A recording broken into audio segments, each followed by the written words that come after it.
Sahabat Excellent, kita sudah masuk pada segmen terakhir dalam Emotional Inspiration. Dan masih bersama Anthony Dio Martin, kita masih banyak berbincang tentang bagaimana penerapan Emotional Inspiration itu sendiri.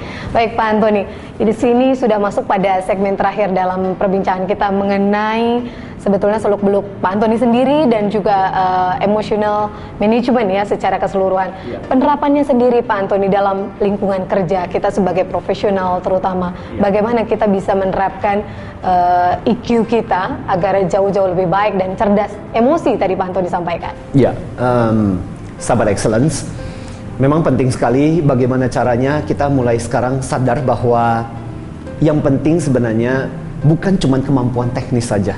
Kalau kita bicara tentang karir, pekerjaan kita, karena saya banyak bertemu dengan orang-orang yang pintar secara teknis tapi tidak likable.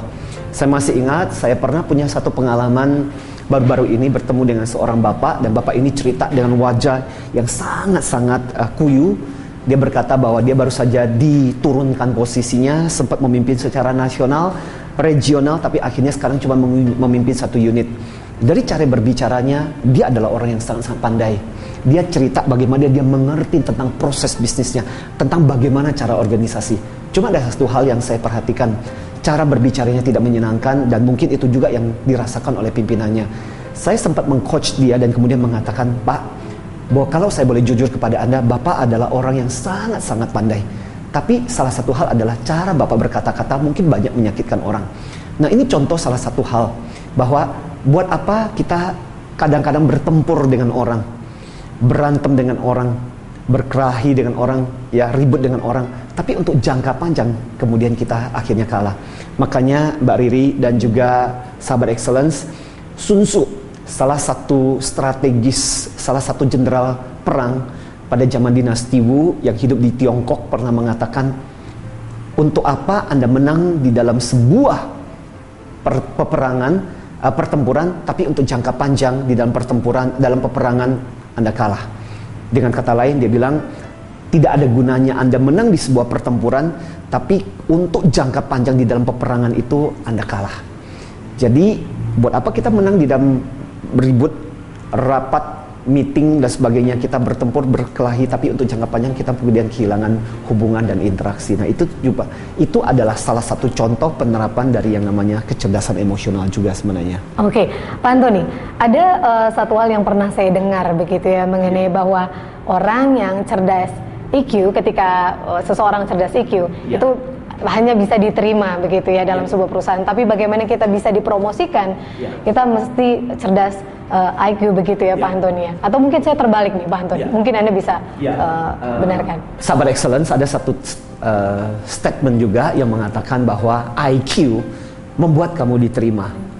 Saya cukup lama berkecimpung di dunia human resource. Ketika kita menerima orang, memang IQ itu membantu. Wow, nilaimu bagus. Wow, rapotnya luar biasa.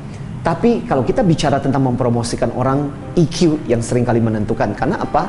Biasanya manajemen akan melihat orang ini kalau dipromosikan, dia berpotensi bermasalah nggak ya? Orang-orang bisa menerima nggak ya?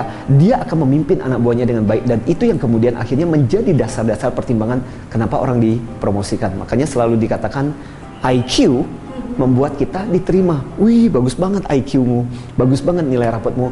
Tapi EQ lah yang kemudian membuat Anda dipromosikan. Oke, ada satu hal yang menarik ketika tadi Pak Anthony menyampaikan tentang contoh-contoh ya. Kalau misalkan kita di dunia pekerja sebagai profesional, seringkali kita temukan ketika meeting ataupun rapat yang namanya bertengkar gitu ya, atau adu argumen itu menjadi persoalan yang lumrah atau ya biasa kita temukan lah dalam kehidupan profesional sehari-hari. Namun bagaimana kemudian kita bisa mengontrol itu Pak Anthony agar tidak berkepanjangan? Artinya setelah selesai meeting ya ini bukan sesuatu hal yang harus kita diambil hati lah, ibaratnya seperti itu. Iya, makanya sahabat Excellence, jadi pembelajaran buat kita juga. Biasanya kadang-kadang ketika kita di meeting, saking kita fokus pada hati sudah panas, kita sudah kesel, biasanya kita fokus pada emosi kita. Dan apa yang terjadi? Kita lupa dengan apa tujuan kita sesungguhnya ketika kita meeting. Makanya saya selalu mengingatkan pada waktu ketika kita meeting, ketika suasana sudah panas, percuma. Stop meeting yang seperti itu. Karena apa? Ketika orang sudah berada dalam kondisi emosional, yang namanya logika sudah tertutup. Jadi mau dikatakan apapun, sebenar apapun Anda, saya seringkali bilang percuma. Emosi sudah menutup logika. Lebih baik kita stop, lebih baik kita tenangkan, lebih baik kita mengatakan kepada lawan bicara kita, "Hey kawan, kelihatannya kita sama-sama kali ya, kelihatannya sudah ribut nih. Ya, sama-sama sudah emosi, mungkin jauh lebih baik kita tenangkan dulu, nanti sore kita lanjutkan." Atau pada saat ketika situasi seperti itu, ketika kita mulai meeting dan sebagainya, harus ada yang tetap berpikir jernih dan kemudian mengatakan, apa sih sebenarnya tujuan meeting kita? Tujuan adalah ada sesuatu yang lebih penting daripada sekedar emosi kita.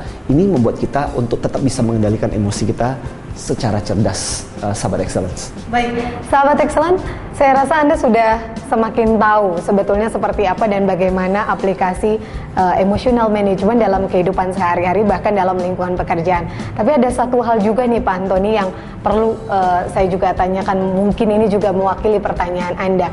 Apakah emotional management ini terkesan untuk berorientasi kepada orang lain? Artinya kita lebih memahami orang lain sebelum kita minta dipahami oleh orang lain, Pak Antoni. Bagus, pertanyaan yang saya pikir mungkin ini juga sering kali ditanyakan, apa sih sebenarnya kecerdasan emosional ini?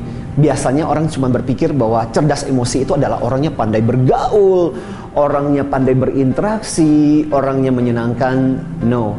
Ada dua komponen penting di dalam ketika seseorang dikatakan cerdas emosi, yaitu apa?